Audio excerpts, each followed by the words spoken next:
Today I'm gonna make some yogurt in my Instant Pot. If you've never done this before, it's super, super easy.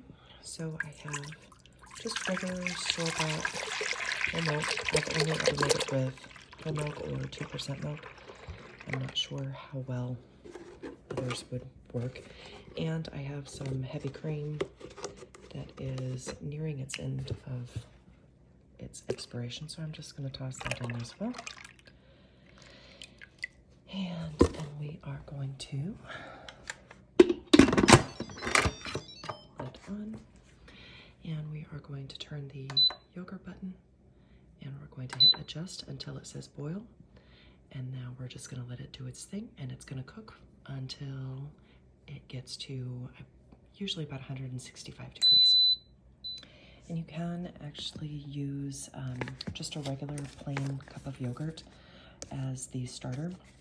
You just want to make sure that it has live and active cultures on your yogurt. You most definitely can use some yogurt that you've previously made. I don't happen to have any, so I have to use a regular cup as my starter.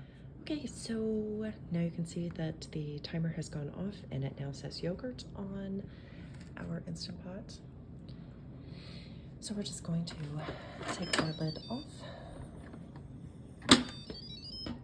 And you can see inside that it has just steamed our yogurt. I am going to take this out of the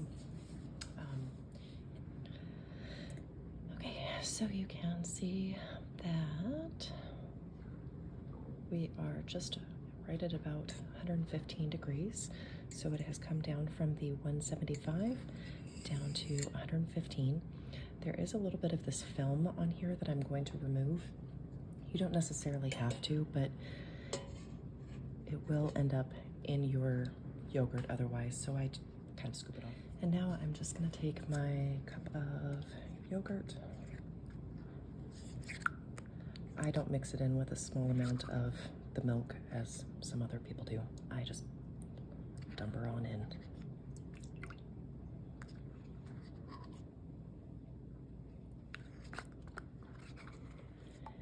And I'm just going to mix it into my yogurt.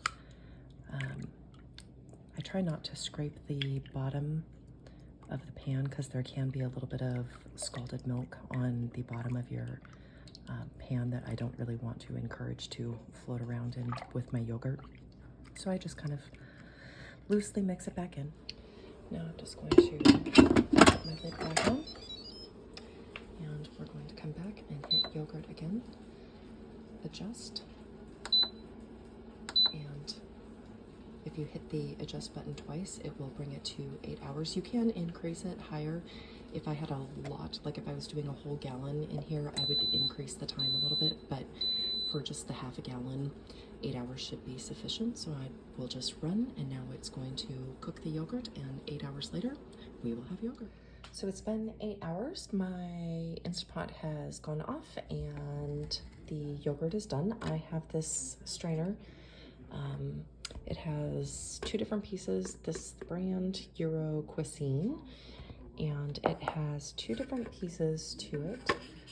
It is a really fine mesh strainer that is meant for yogurt and cheese making. So we're just gonna pour the yogurt into here and then strain it.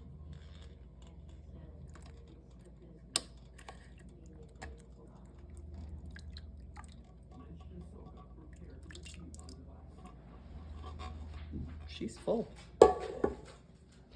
I got this strainer on Amazon.